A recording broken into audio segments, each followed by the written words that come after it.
देख रहे हैं अपना बिहार और मैं हूं आपके साथ विभा उपाध्याय। और बुलेटिन में सबसे पहले बात सियासी हलचल की, जिसने इस वक्त बिहार की राजनीति को गर्मा दिया है। जी हां, चुनावी साल है और इसीलिए सियासी हलचल इस वक्त बिहार में बेहद तेज हो गई है। जेडीयू से निकाले गए श्याम रजक आज आरजेडी में शामिल हो सकते हैं और कभी लालू के खासम खास रहे श्याम रजक के पुराने घर में वापसी होने वाली है। दरअसल राज्य सरकार में उद्योग मंत्री रहे श्याम रजक को पार्टी विरोधी गतिविधियों में शामिल होने के आरोप में जेडीयू ने बड़ी कार्रवाई करते हुए पार्टी से निकाल दिया है। ये बातें भी अब सामने आ रही हैं कि पटना के फुलवारी शरीफ से विधायक श्याम रजक जेडीयू में अपनी उपेक्षा से नाराज चल रहे थे। लालू का साथ छोड़कर श्याम रजक 2009 में जेडीयू में शामिल हुए थे। ये देखिए वो सिलसिला है। और उसके बाद में नीतीश सरकार में मंत्री रहे और अब एक बार फिर से अपने पुराने घर में जाने की तैयारी में वो जुटे हुए हैं।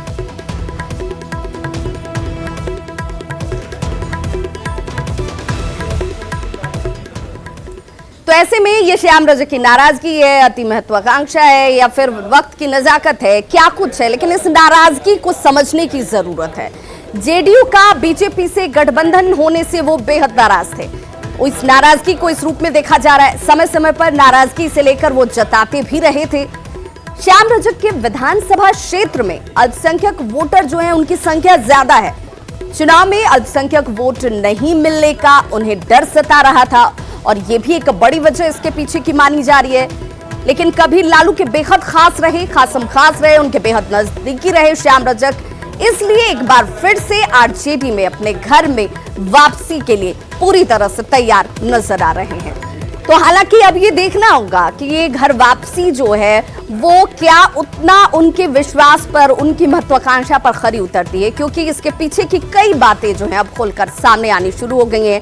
लेकिन एक वक्त वो भी था जब श्याम रजक उसी परिवार से टूटकर निकलकर बाहर जेडीयू का दामन थामते नजर आए थे और लालू प्रसाद की बड़ी तीखी प्रतिक्रिया भी उन पर आई थी कि विश्वास पात्रों में इनकी गिनती नहीं की जा सकती है। एक बार फिर से उसी घर में वापसी श्याम रजक की होने जा रही है और कितनी महत्वाकांक्षा उनकी वहां पर जाकर पूरी होती है, वक्त के साथ ये तस्वीर भी खुलकर सामने होती हुई नजर आएगी। इस पर भी हमारी नजर बनी हुई है कि किस तरीके से लगातार सियासी हलचल इस वक्त बिहार में तेजी से बनती और बदलती हुई। श्याम रजक की अगर बात करें तो श्याम रजक को ड्यूटी से बाहर निकाले जाने पर पार्टी की ओर से बयान लगातार जारी है। पार्टी प्रवक्ता संजय सिंह ने कहा है कि पार्टी विरोधी गतिविधियों को लेकर श्याम रजक को बाहर का रास्ता दिखाया गया है। उन्होंने तंज कसते हुए कहा कि कोरोना काल में सुरक्षित रहने की बात भी इनके पीछे, इस पूरे घटनाक्रम के पीछे कही जा रही है। पार्टी के विरोध गतिविधि में रहे, पार्टी ने इनको निष्कासित किया, बाद में इनको मंत्रिमंडल से बर्खास्त किया गया। तो मुझको लगता है कि जहां गए खुश रहे, पहले भी वहां थे, घर में रहे, सुरक्षित रहे, कोरोना पीरियड है, कोरोना से बचे, जहां रहे खुश रहे। तो वहीं बीजेपी ने कहा है कि श्याम रजक ने मंत्री पद की शपथ ली थी, लेकिन संविधान के नाम पर लिए शपथ को खुद ही वो तोड़ चुके हैं। पार्टी प्रवक्ता निखिल आनंद ने कहा कि चुनावी साल है और ऐसी बातें होती रहती हैं, बहुत ज्यादा गंभीरता से इसे लेने की जरूरत नहीं है। मंत्री परिषद से हटाया गया, क्योंकि जब मंत्री परिषद का ओथ लेते हैं तो स्वाभाविक है कि मंत्रिमंडल में आपकी आस्था होनी चाहिए, मुख्यमंत्री जी में पूर्ण विश्वास होना चाहिए। अब इधर उधर की जो गतिविधियां थी उससे सवाल खड़े हुए, तो लिहाजा मुख्यमंत्री जी का प्रीरोगेटिव है, उन्होंने रिकमेंड किया कि मंत्री परिषद से निकाला जाए। अब वो स्वतंत्र हैं जहां जिस पार्टी में जाए, लेकिन चुनाव है, लिहाजा आप इस तरह की खबरें सुनेंगे और ये संबंधित पार्टियों का अंदरूनी मामला है, इस पर बहुत कुछ टिप्पणी करना मेरे लिए संभव नहीं है। तो चलिए खुद श्याम रजक से ही ये जान लेते हैं कि आखिर वो नाराज हैं या फिर क्या वजह है जिस वजह से एक बार फिर से उन्हें अपने पुराने घर की वापसी करने की जरूरत आन पड़ी, और वो भी इस वक्त में। हमारे सहयोगी लगातार हमारे साथ और श्याम रजक के साथ उनके आवाज पर मौजूद हैं। सहयोगी आनंद अमृतराज का रुख करना चाहूंगी मैं। आनंद, चूंकि आपके साथ श्याम रजक मौजूद हैं तो मैं उनसे ही ये सवाल लेना चाहूंगी सबसे पहले कि आखिर क्या वो अब तक मन महसूस के यहाँ पर जेडीयू में थे, क्योंकि मंत्री पद तो उनके पास था ही, फिर और ऐसी क्या बात आ गई, क्या परिस्थिति बन गई जिस वजह से उन्हें इस तरह का फैसला लेना पड़ा, या फिर मन मारकर अब तक रह रहे थे?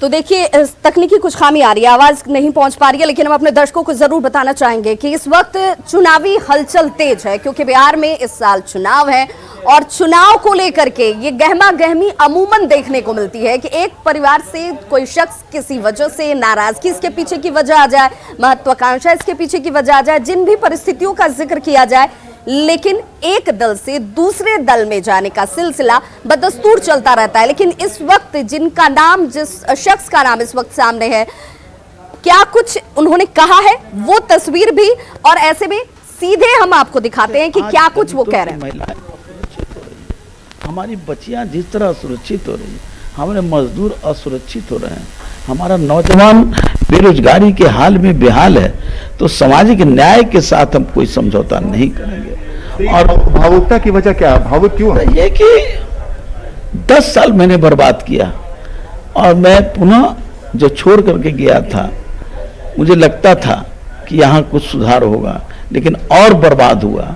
तो मैं अपने आप को बहुत आज हल्का महसूस कर रहा हूँ कि मैं अपने नेता लालू यादव जी के पास फिर पहुंच करके उस सामाजिक न्याय की लड़ाई लड़ूंगा, और सामाजिक न्याय के साथ कभी हम समझौता नहीं करेंगे। लेकिन आप आज लालू यादव, लेकिन एक समय था कि आप 2009 यादव को ही छोड़ के नीतीश कुमार के साथ आ गए, इस समय तक नीतीश कुमार के साथ रहे, आपको 2 बार मंत्री बनाया गया। देखिए, मंत्री श्याम रजक के लिए सत्ता, पद, प्रतिष्ठा बहुत महत्वपूर्ण नहीं है। श्याम रजक चंद्रशेखर जी का शिष्य है और हर मिनट वो समझौता के खिलाफ वो रहते थे।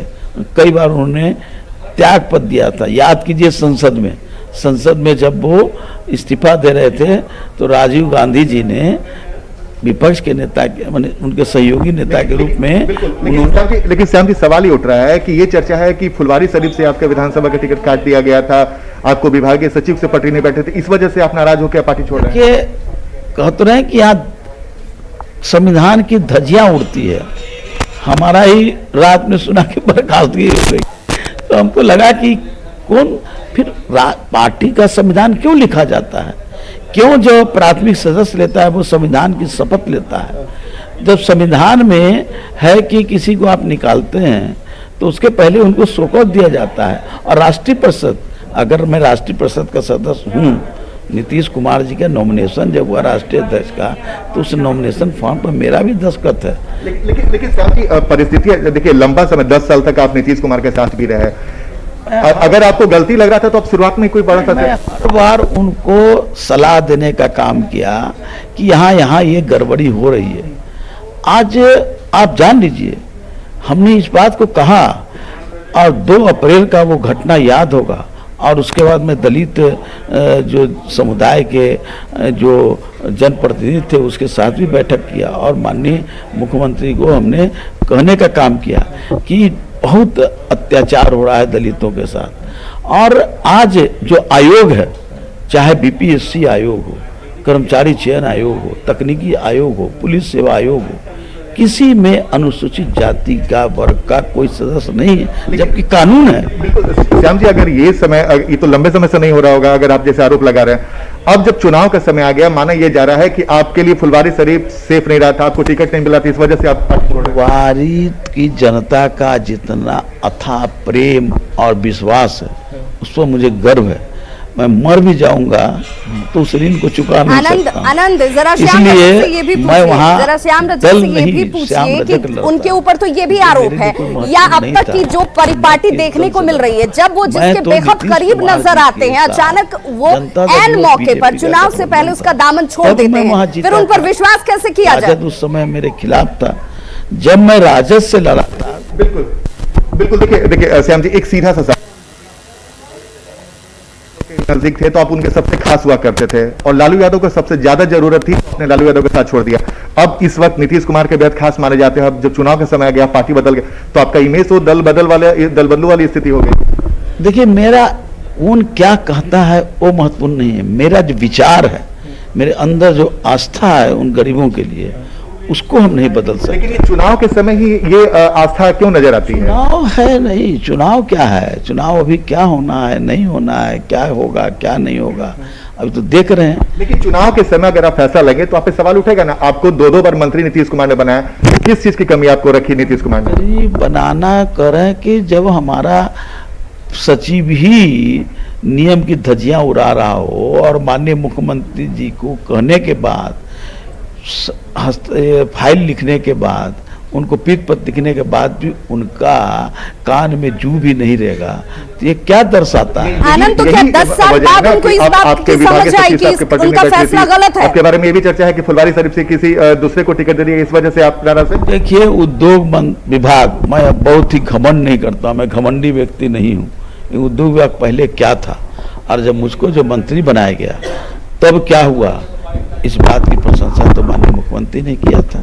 तो मैं जहाँ रहता हूँ काम करता हूँ, काम के लिए मैं मंत्री पद की जो सुविधा है उसके लिए नहीं, मैंने आज सवेरे ही, जैसे ही मुझको रात में बर्खास्त किया गया, मैंने सुबह ही सारे गाड़ी, स्कॉट, सिक्योरिटी सबको मैंने हाथ जोड़ करके वापस कर दिया। कि आप राजद में लंबे समय तक रहेंगी, ये कैसे भरोसा किया जाए, क्योंकि आप आरजेडी के साथ थे? फिर सामाजिक न्याय के साथ मैं समझौता कभी नहीं होने दूंगा। तो आपको लगता है कि आरजेडी के साथ सामाजिक न्याय का नहीं करना? निश्चित मुझे इस तरह का विश्वास दिलाया गया है कि सामाजिक न्याय के साथ किसी तरह से उनके साथ धोखाधड़ी नहीं होगा और हम सामाजिक न्याय के लिए लड़ते हैं। आनंद, एक और सवाल जो श्याम रजक जी से जरूर पूछिए। आनंद, जरा ये पूछिए उनसे कि जिस लालू प्रसाद को लेकर अब एक बार फिर से वो गुणगान कर रहे हैं, वही लालू प्रसाद जब नीतीश कुमार के साथ सरकार बनाए थे तब उन्होंने श्याम रजक पर यकीन नहीं किया था, ये कहते हुए कि ये विश्वास पात्र नहीं है, इन्हें मंत्री नहीं बनाया जाएगा।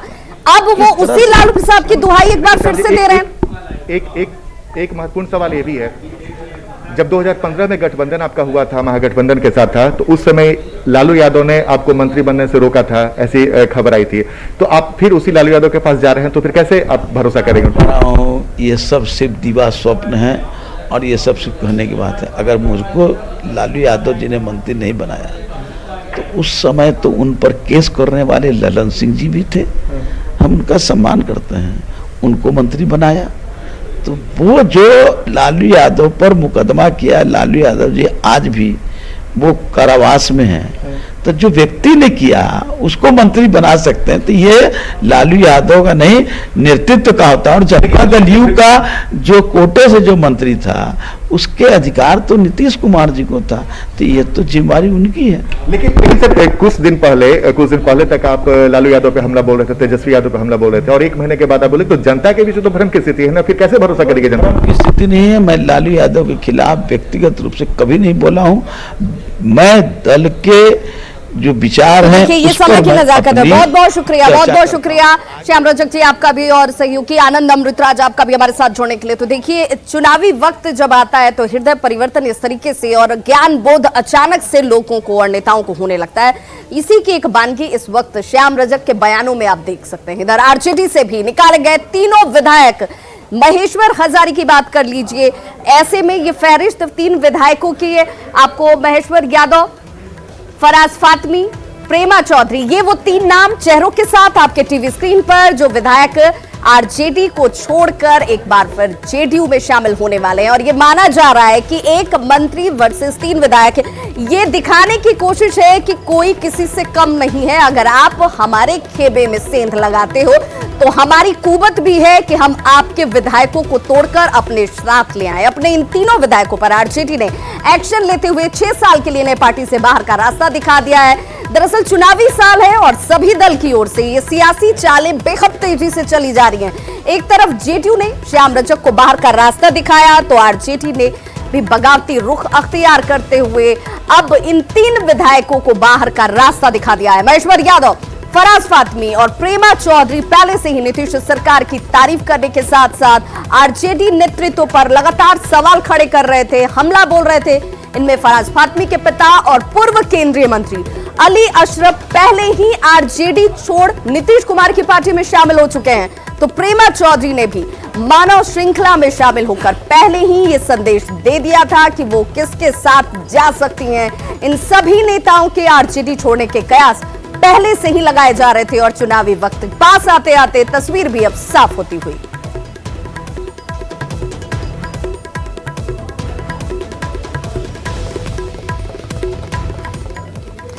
तो देखिए, पार्टी से निकाले जाने के बाद फराज फातमी ने आरजेडी नेतृत्व पर हमला कर दिया है। उन्होंने कहा है कि आरजेडी अल्पसंख्यकों का वोट तो लेना चाहता है, लेकिन अल्पसंख्यक नेताओं को आगे बढ़ने नहीं देना चाहता। ये एक पूरी षड्यंत्र चल रही है पार्टी के अंदर। जो मुस्लिम लीडरशिप है उसको ये पार्टी क्रश करना चाहती है। आप देख लीजिए पिछले लोकसभा के चुनाव में क्या डिसिप्लिनरी एक्शन लिया, क्यों नहीं लिया इनके बेटे पे डिसिप्लिनरी एक्शन, जब कई जगह कैंडिडेट्स को खड़ा किया गया तो हम पे क्यों एक्शन लिया जा रहा है। और आप जैसे शकील साहब को टिकट नहीं होने देने का क्या मतलब है, फातमी साहब का टिकट काट देने का क्या मतलब है। इसका यही दर्शाता है कि ये लोग जो समझिए जिनको वोट लेना चाहते हैं, जिस समुदाय का, अल्पसंख्यक समुदाय का ये लोग वोट लेना चाहते हैं, लेकिन इनके लिए लीडर्स को ये क्रश करना चाहते हैं। तो आरोप और प्रत्यारोप का दौर शुरू हो चुका है। इधर आरजेडी से निकाले गए तीनों विधायकों के जेडीयू में शामिल होने पर बीजेपी की ओर से भी प्रतिक्रिया सामने आई है। पार्टी नेता संजय पासवान ने कहा है कि चुनावी वक्त में जो लोग एनडीए में आना चाहते हैं उनका स्वागत है। और उन लोग का स्वागत है, एनडीए के किसी घटक में उनका स्वागत है, वो आए, जदयू ज्वाइन करें, भाजपा ज्वाइन करें, लोजपा ज्वाइन करें, आना चाहिए उनको। हम लोगों को स्वागत करेंगे हम लोग। तो ऐसे में समझने वाली बात यह है कि आरजेडी ने एक झटके में अपने 3 विधायकों को आखिर क्यों पार्टी से 6 साल के लिए निकाल दिया। निकाले गए तीनों विधायक पार्टी से नाराज चल रहे थे। नीतीश सरकार की नीतियों की इनकी तरफ से लगातार तारीफ की जा रही थी। फराज के पिता अली अशरफ फातमी जेडीयू में शामिल हो चुके हैं। गायघाट विधायक महेश्वर यादव लगातार लालू पर सवाल उठाते रहे थे। प्रेमा चौधरी की बात कर लें तो प्रेमा चौधरी भी नीतीश कुमार की तारीफ करते नहीं थक रही थी। और ये वो सिलसिला है जिसे देखते हुए आरजेडी की तरफ से यह फैसला लिया गया कि ये अगर ज्यादा नासूर बन जाएगा उससे पहले इस पर कार्रवाई कर दी जाए। पार्टी को इसका हित जो है वो साधना हो, तो ऐसे में ये सबसे बाकूल वक्त है। चुनाव से पहले इस तरह की कार्रवाइयां अमूमन देखने को मिलती हैं। और हमारे सहयोगी अमित कुमार हमारे साथ लगातार जुड़े हुए हैं, हम उनका रुख करना चाहेंगे। अमित, क्या इसे सिर्फ चुनावी साल में एक तरीके से कह लिया जाए कि एक परिपाटी सी बनी हुई है, जिस तरीके से एक दल से निकल के दूसरे दल में शामिल हो जाया जाता है, या फिर ये माना जाए कि पार्टी को लगा कि ये सबसे माकूल वक्त है ऐसे लोगों को बाहर का रास्ता दिखा देने में जो पार्टी के लाइन से बाहर जा रहे थे?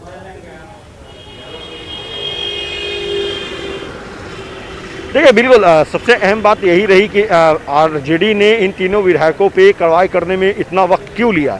तो इसको लेकर के जब प्रेस कॉन्फ्रेंस कर रहे थे आलोक मेहता, जब ये जानकारी दे रहे थे कि राष्ट्रीय अध्यक्ष लालू प्रसाद यादव के दिशा निर्देश के बाद इन तीनों विधायकों को पार्टी से 6 साल के लिए निष्कासित किया जा रहा है, उस वक्त एक सवाल हमने भी पूछा था उनसे, और सवाल यही था कि आखिर इतनी देरी क्यों की गई। क्योंकि महेश्वर यादव जो है, जब से वो विधायक बने 2015 के बाद लगातार उनका मुखालफत जो है वो देखने को मिल रहा था। पार्टी नेतृत्व पे वो सवाल खड़ा कर रहे थे, श्री यादव पे वो सवाल खड़े कर रहे थे।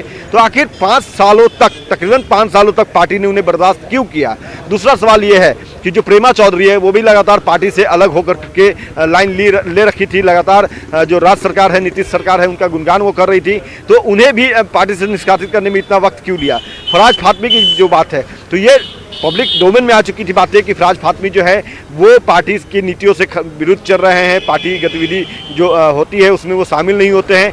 तो इनको लेकर के भी इतनी देरी क्यों की गई। तो इस पर जो है आलोक मेहता और जगदानंद सिंह ने गोलमोल जवाब दिया। उन्होंने कहा कि ये फैसला पार्टी के शीर्ष नेतृत्व को लेना था। लालू प्रसाद यादव ने जब उचित समझा तब उन्होंने निर्णय लिया। लेकिन अंदर खाने की बात ये भी है कि ये तीनों विधायक जो है वो जेडीयू ज्वाइन करने वाले थे, और इसकी जानकारी जैसे ही आरजेडी के नेतृत्व को हुई, आरजेडी ने अपनी पार्टी की साख बचाने के लिए, अपनी पार्टी की इमेज बचाने के लिए इन तीनों को 6 साल के लिए पार्टी की सदस्यता से बाहर कर दिया, निष्कासित कर दिया। इस रूप में देखा जाए, इसका मतलब इस रूप में देखा जाए कि पार्टी ने ये संदेश दिया कि जो भी पार्टी लाइन से इतर जाकर बयान देगा या ऐसी गतिविधियों में शामिल रहेगा, पार्टी उनके ऊपर एक्शन लेगी, न कि वो पार्टी छोड़कर दूसरी पार्टी का दामन थामेंगे।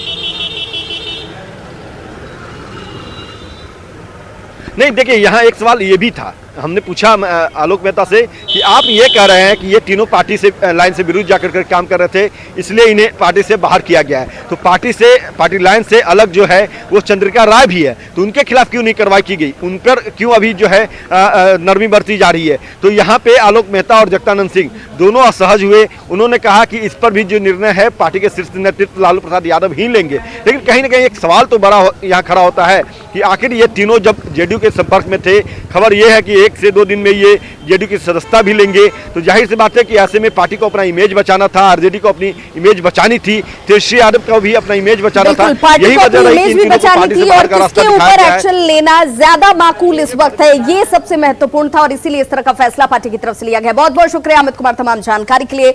तो देखिए, वक्त की नजाकत, टाइमिंग बहुत मायने रखती है और चुनाव का वक्त है और ऐसे में पार्टी की तरफ से इस तरह का फैसला लिया जाना, एक मैसेज भी दिया गया। हालांकि इस सवाल का जवाब वो झेप गए कि आखिर पार्टी लाइन से इतर चंद्रिका राय भी जा रहे हैं, इसके बावजूद उन पर कार्रवाई क्यों नहीं की जा रही, इसका जवाब उनके पास नहीं था। रुक करेंगे दूसरी खबर का। जाको राखे साइया मार सके ना कोई, ये कहावत चरितार्थ हुई है पटना के दनियावा में, जहां एक सीमेंट लदे हाईवा ने साइकिल सवार को टक्कर मार दी और इसके बाद साइकिल सवार ट्रक के नीचे फंस गया। तस्वीरें आपके सामने हैं, देखिए ये शख्स बुरी तरह से ट्रक के नीचे फंसा हुआ है, लेकिन इसके बावजूद भी ये जीवित है, इसकी जान बच गई। ट्रक सवार ने गाड़ी रोक दी और लोगों से मदद की गुहार ट्रक सवार की तरफ से ही लगाई गई।